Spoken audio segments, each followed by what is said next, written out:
अभी कुछ ही दिन पहले राघव चड्ढा जो कि राज्यसभा मेंबर हैं, उन्होंने एक प्राइवेट बिल पारित किया कि भारत की न्याय संहिता में ये कानून होना चाहिए। अगर कोई श्री भगवत गीता, श्री गुरु ग्रंथ साहिब और होली कुरान और होली बाइबल की अगर कोई इंसल्ट करता है, ब्लास्फेमी करता है, तो उसे कानूनन सजा दी जाए। तो इसमें राघव चड्ढा ने बुरा क्या किया? अगर किसी के रिलीजियस बिलीफ्स को सिक्योरिटी मिलती है कि कोई उसका जानबूझकर अपमान न कर सके, लेकिन ये हमारे अमित सर को पसंद नहीं आया।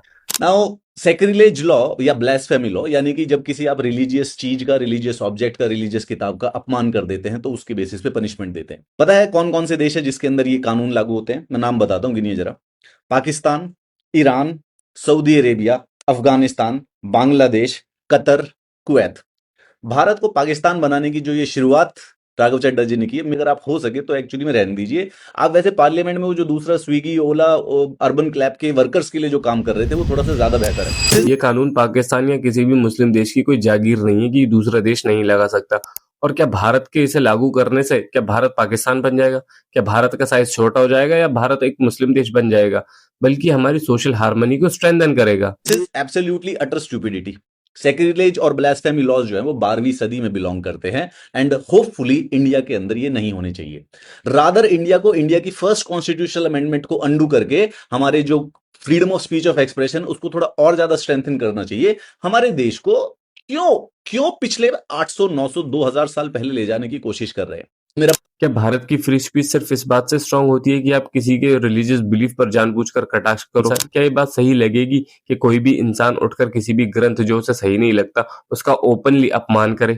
देश में ऐसी कई चीजें हैं जिन पर काम करके देश को आगे ले जाया जा सकता है, और कभी कभी गलती से ऐसे काम हो भी जाते हैं। लेकिन रिलीजन इंसान का एक पर्सनल बिलीफ है जिसे वो हर चीज से ज्यादा प्रायोरिटी देता है। और जैसा माहौल इस देश में चल रहा है, इस हिसाब से तो ये कानून इस देश की जरूरत है। बट उसका ये मतलब नहीं है कि पार्लियामेंट में जाके देश में ब्लास्फेमी और सेक्रिलेज लॉज को इंट्रोड्यूस करा दीजिए। तो all of my dear Indians, will only survive and will progress and will make a great great society अगर हम सब के सब एक फ्री सोसाइटी में रहेंगे जहां पे सबके सबको अपना सब कुछ करने का अधिकार है टिल द टाइम वो किसी और को हर्ट नहीं करता। अगर आप किसी से रिलीजियस डिबेट करना चाहते हो तो उसके कुछ मापदंड होने चाहिए जिससे किसी के सेंटिमेंट्स हर्ट ना हो। लेकिन क्या आपको सच में लगता है हमारे देश में ऐसे लोग हैं?